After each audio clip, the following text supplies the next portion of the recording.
Welcome back. So I seen this little AI video. All copyrights go to AfroWire, I believe it's called, or something like that. And it's about the Charlie guy shooting, and it's a very good video, I do say, since it's an AI. But somebody's obviously voicing these words. And I think a lot of things are being said and taken out of context. I even made a video where I was going a little hard, but yeah. You know what's complicated? When someone who spent years telling you that your civil rights were a mistake suddenly becomes a victim of the very violence they helped normalize. That's where Black America finds itself today with Charlie Kirk's death. And honestly, we're processing some real complex emotions right now. What's good, family? The news broke yesterday that Charlie Kirk was shot and killed at Utah Valley University, and my mentions across Black X and Black TikTok have been interesting. Y'all are asking me to unpack what this moment means for Black America, and I'm going to keep it real with you because that's what we do here at AfroWire. See, when someone dies, especially through violence, there's this expectation that we're supposed to immediately forget all the harm they caused and focus only on the tragedy of their death. But Black folks don't have the luxury of that kind of selective memory. We remember what people said about us, what they stood for, and how they used their platforms. And Charlie Kirk, he gave us plenty to remember. Let me be crystal clear from the jump. Political violence is wrong, period. Nobody deserves to die for their beliefs, no matter how harmful those beliefs might be. What happened at Utah Valley University was a tragedy, and my heart goes out to his family, especially his wife and children. That needs to be said first and loudest. But now that we've established that foundation, let's talk about the complicated reality of Charlie Kirk's relationship with Black America, because pretending that relationship was anything other than hostile would be dishonest. For those who might not know the full scope of what we're dealing with, let me walk you through Charlie Kirk's greatest hits when it came to Black Americans. This is a man who built his entire brand on the foundation that diversity, equity, and inclusion programs were somehow discriminatory against white people. He spent years arguing that DEI... And now, everything's about this guy on at least my internet algorithm. And it's all these people talking about, they won't say it directly, like, yeah, these people, like, saying black people directly is not cool anymore. But everyone's trying to, like, point at us and say they're wrong for laughing or they're whatever and did it. Yo, bro, you hung us in trees and had picnics and chewed my penis. Like, what the fuck are you talking about? And majority of us, we don't even know him nor care. He's just some guy that's paid to talk shit about us. Who cares? When Malcolm X died, people were throwing fucking parties.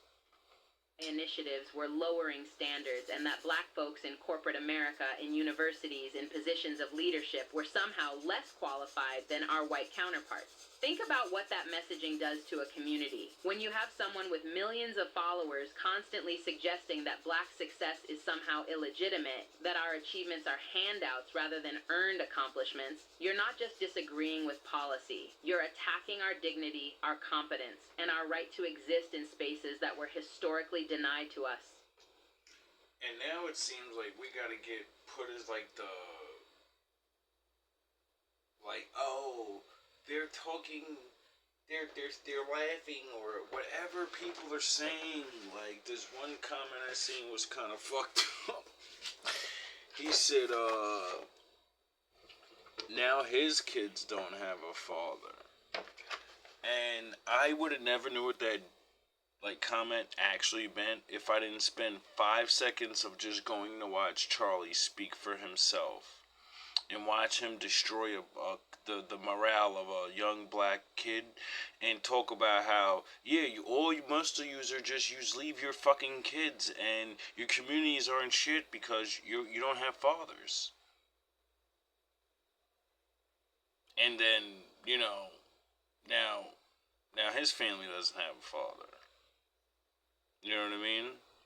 It's like, when you say things to people and then it happens to you, everyone throws it right back in your face, and exactly what all the people that they feel about that he's whoever's this guy's champion, or I'm sorry that he has kids and a wife and I feel sorry for you, but that's exactly what most people are just gonna do.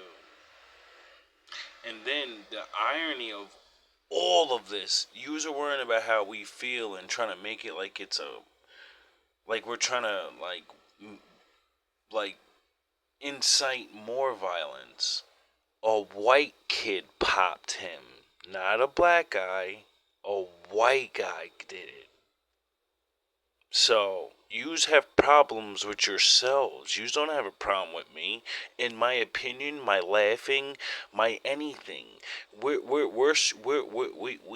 been defeated. We know not to go up there and do crazy shit. You know? So, you figure out who the Sith Lords that are within your own groups that don't like him talking about us. You see, this is what's no one's even paying attention to. If you make it about us, right, and what he says about us, well, then one of you popped him for talking shit on us. What does that even mean? What does that really mean? Because I don't know. That means you just gotta watch out for you. You know? Like Abraham Lincoln. Remember when he wanted to do something nice and his self popped himself? Not one of us. Remember when Kennedy wanted to do something nice? He got popped by one of his people. Our opinions, our words, it means nothing. The actual situation of you got popped by your own for talking shit about other people, that's the real situation. But Kirk didn't stop there. He went after Martin Luther King Jr., arguably the most universally respected figure in American civil rights history. Kirk suggested that Dr. King would be opposed to modern civil rights movements and criticized King's approach to activism. The psychological manipulation involved in that strategy is breathtaking. Take the one civil rights leader that even conservative white America has been forced to acknowledge, strip away all the radical elements of his message that made white people uncomfortable, and then use this sanitized version to criticize contemporary black movements. It's gaslighting at an institutional level, and Charlie Kirk was a master of it. Then came what many black folks consider the final straw. Now, like I said, I don't really know this guy, but when you do something and you get not just famous, you gotta go viral. You gotta fucking, for like a day or two, a week or whatever, you're like the man. That type of moment. A lot of people have viral moments, but you're the man for the day, meaning everyone's fucking talking about you. There's no way you're gonna go on the internet and not hear about this person. That's how I know him. Is someone that went viral for saying good and bad things. Like he stood on a lot of biblical values. So in my mind, when I seen those, I was like, oh wow, fucking white guy that's not fucking saying Bible things, and they're not saying, yo, we gotta stand on a family. The family's the beginning of it, and working hard and shit. Ain't gonna be no handouts. God ain't giving out no handouts. You gotta work. So I like that about him. And then, weeks later, you see a fucking him in a college just making one of your younger version of you feel like shit and like you never did anything good ever in the world. And like yous haven't been watching all the documents that are proven things that people have done to you to sabotage you. Fuck all the conspiracies. Fuck all the making up shit. The things that are on paper are enough to say we're gonna be fucked up for at least 100, 200 years. So it's like, stop. We're not our grandfathers anymore. We're not the fucking. You get it? Like back in the day, with these things, with these talks would work, but there's proof now. It's no longer. I wonder if Jimmy's making it up. The enemy said they did it to us. What the fuck are you talking about? They put it on the news. his suggestion that America made a mistake passing the Civil Rights Act of 1964, the Civil Rights Act, the legislation that made it illegal to discriminate against black people in public accommodations, employment, and education. Charlie Kirk looked at that piece of legislation and said America was better off before it existed. When someone tells... So he's basically saying he should be allowed to be openly racist towards anyone he wants. And not for nothing, I don't come from wherever the fuck happened, from the 80s to the 90s to the 2000s. I come from a world where, yeah, you can be openly racist. With verbally. Not physically, financially, and, spiritually and shit. You can't do things. Even my father says, watch what you say, but you're allowed to say whatever the fuck you want. You can call me nigger if you want, but, it might cost you. You get it? I can call you all types of things too, and it might cost me. That's the fucking reality of life. We, on the other hand, we don't give a fuck what you call us no more. Sticks and stones may break my bones, like for years and centuries. And that's why your words will never hurt us. Because our forefathers, their bones were broken. They think they gave a fuck about you calling them a nigga? You're lazy. They cared about what was done to them. Just like what we care about now. You can make the movies, we're clowns, we're fucking Ronald McDonald, we don't care. We see the inventions we've done. We watch the records we broke. We don't give a fuck. You that your basic human dignity being legally recognized was a mistake. They're telling you exactly what they think about your right to exist as an equal in this country. There's no ambiguity there. There's no room for misinterpretation. That's someone fundamentally rejecting your humanity. So when Black America responds to Charlie Kirk's death with complicated emotions, understand where that's coming from. We're not celebrating violence or death. We're processing the reality that someone who spent years telling us we didn't belong, that our achievements were illegitimate, that our civil rights were mistakes, is now being mourned as a victim of the very kind of extremism his rhetoric helped normalize. From a psychological standpoint, what we're witnessing is the intersection of grief, trauma, and cognitive dissonance. Black folks are expected to mourn someone who actively worked against our interests while simultaneously being told we should separate the person from their politics. But here's the thing.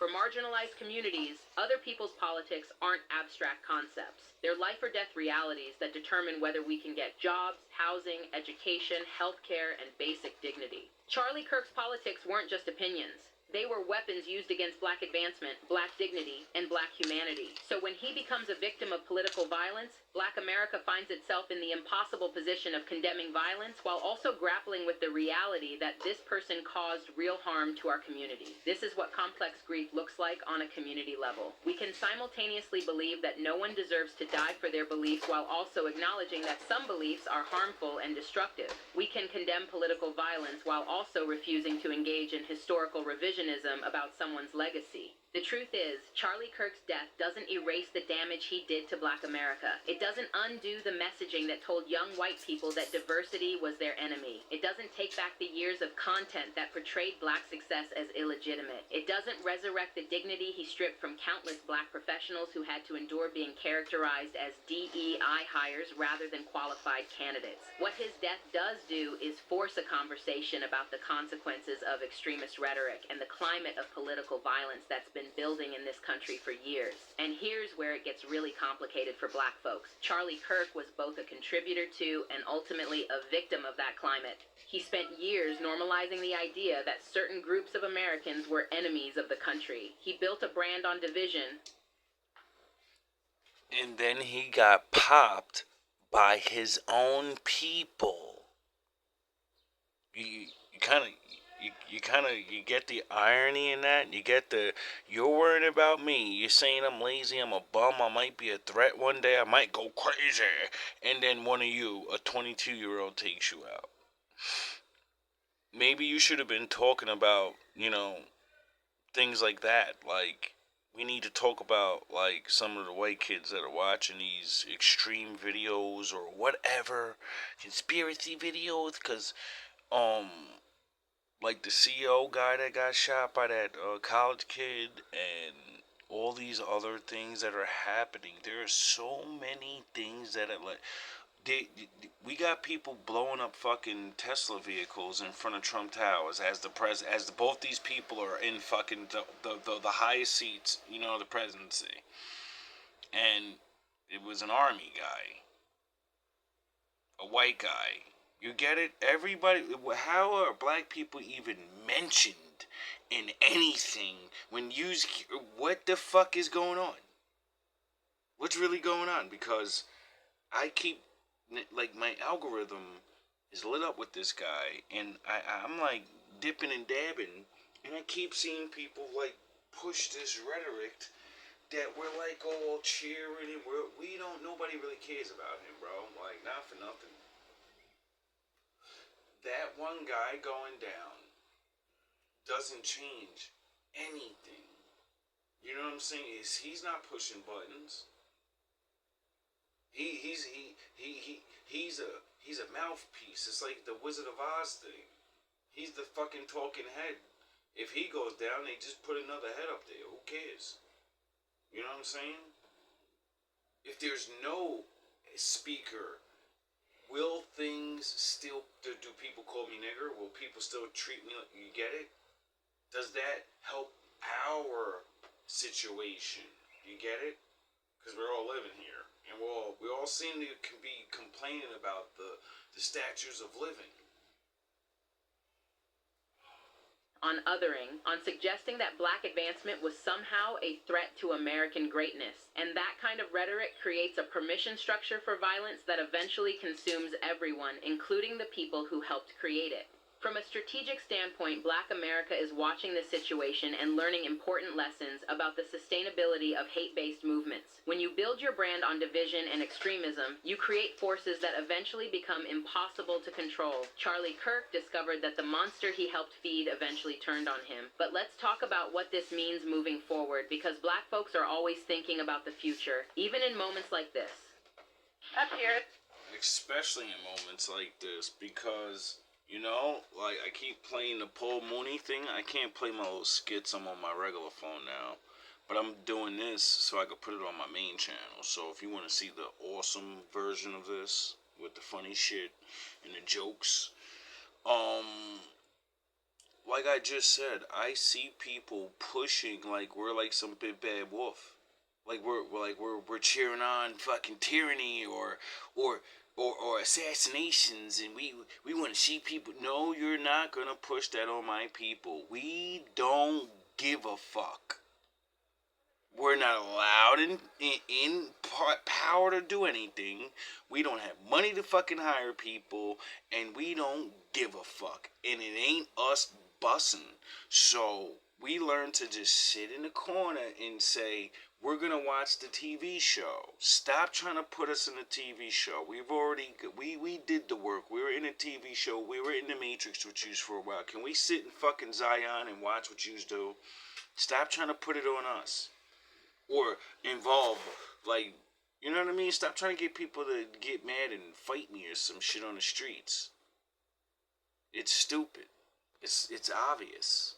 It's a vacuum in the conservative movement, and that vacuum will be filled by someone. The question is whether that someone will double down on Kirk's divisive approach or take a different path. Black America is watching closely to see how conservative leadership responds to this moment. Will they use Kirk's death to reflect on the dangers of extremist rhetoric, or will they use it to further radicalize their base? Will they acknowledge the role that inflammatory language plays in creating climates of violence, or will they blame external forces while refusing to examine their own contributions? The early signs aren't encouraging. We're already seeing Kirk being portrayed as a martyr rather than a cautionary tale. We're seeing his death used to justify even more extreme positions rather than as an opportunity for reflection and de-escalation. And that tells Black America everything we need to know about whether this tragedy will lead to meaningful change or just more of the same. From a business perspective, Kirk's death also represents the ultimate failure of the outrage economy. He built an empire on anger, division, and controversy. He monetized hatred and turned black trauma into content. But that business model is inherently unsustainable because it requires constant escalation to maintain audience engagement. Eventually, you either run out of boundaries to cross, or you cross one that gets you killed. Black folks have been saying for years that this kind of rhetoric was dangerous, not just for the communities being targeted, but for the people spreading it. We warned that normalizing political violence and extremist language would eventually create a climate where anyone could become a target. Charlie Kirk's death proves we were right, but being right doesn't make it any less tragic. So where does this leave Black America in processing Charlie Kirk's legacy and death? We're in a place of complicated truth-telling. We can acknowledge that his death was wrong while also refusing to sanitize his life's work. We can mourn the loss of human life while also holding space for the communities he harmed. We can condemn political violence while also recognizing that rhetoric has consequences. What we won't do is pretend that Charlie Kirk was something he wasn't. We won't engage in the historical revisionism that often happens when controversial figures die. We won't allow his death to be used as an excuse to forget the damage he did, or to silence criticism of his legacy.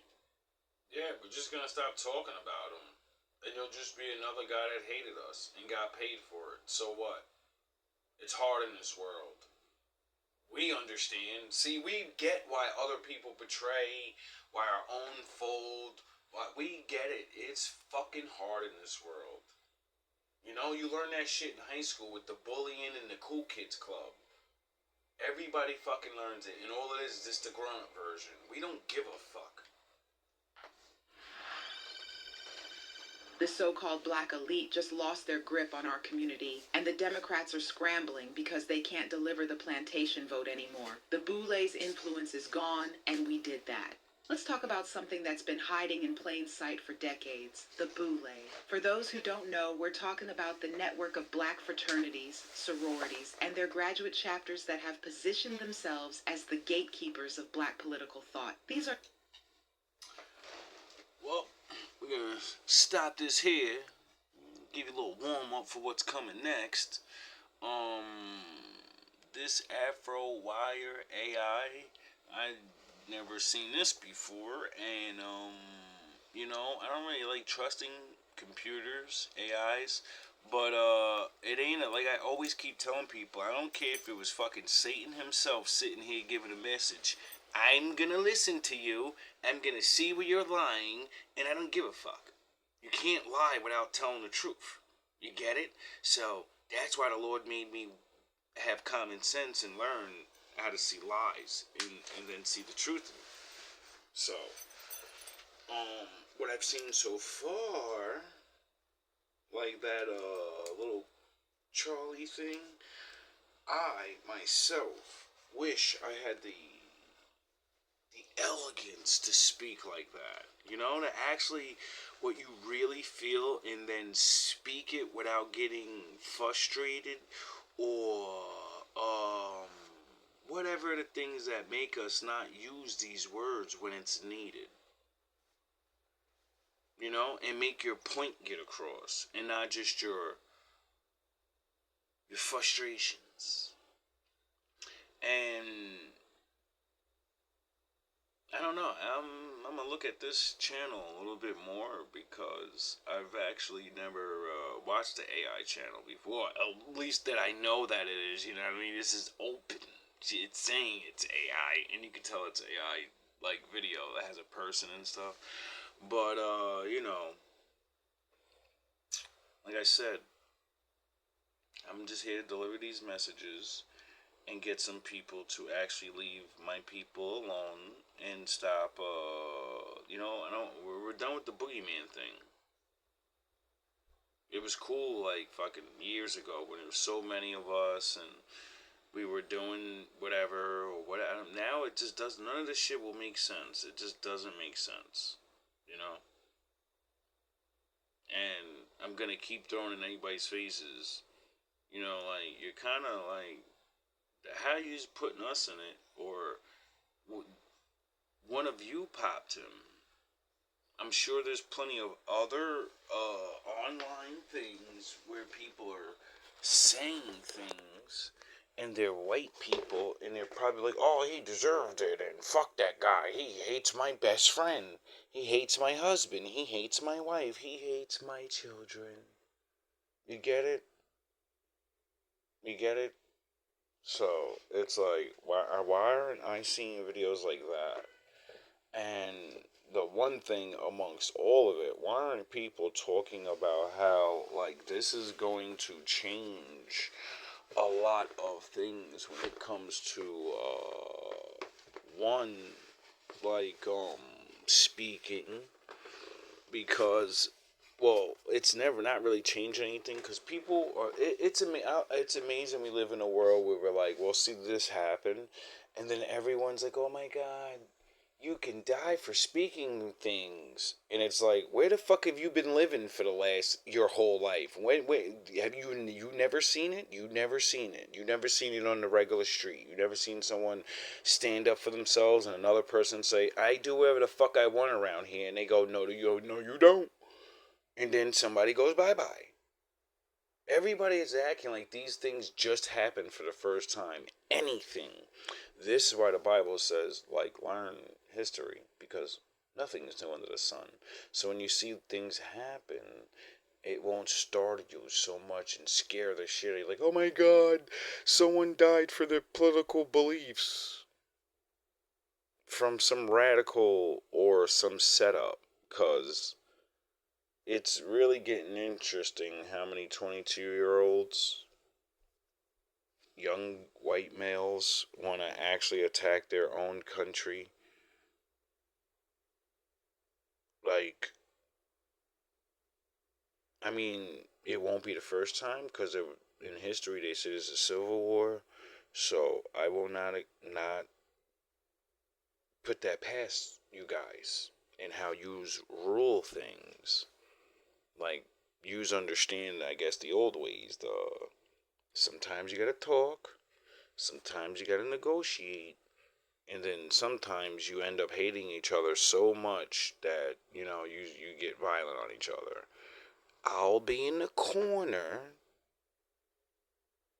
I'll be over there out of your way, so you don't have to worry about extra enemies or any. No, I'll be over here. You have your Sith War or whatever is going on. Because this is the strangest last couple of years. And my next couple of videos on my Thinking Man Throne channel is getting a little political, and I want to jump out of that. I keep trying to stay away from all this bigger talk stuff, but it seems like my father called me, but the more I do it, the more it seems like my phones are getting weird. And I don't want to piss these people off, bro. Like, they already have been on my head since my birth. You know? I don't need to really, overstep my boundaries, but if my father wants me to do things, it's because he's going to protect me, because things need to be said, because I'm not on anybody's side. All love, all praise to my father. Be safe out there, everybody, and I mean everybody, even the ones that don't like me, even the ones that are going against me, because you gotta face my father.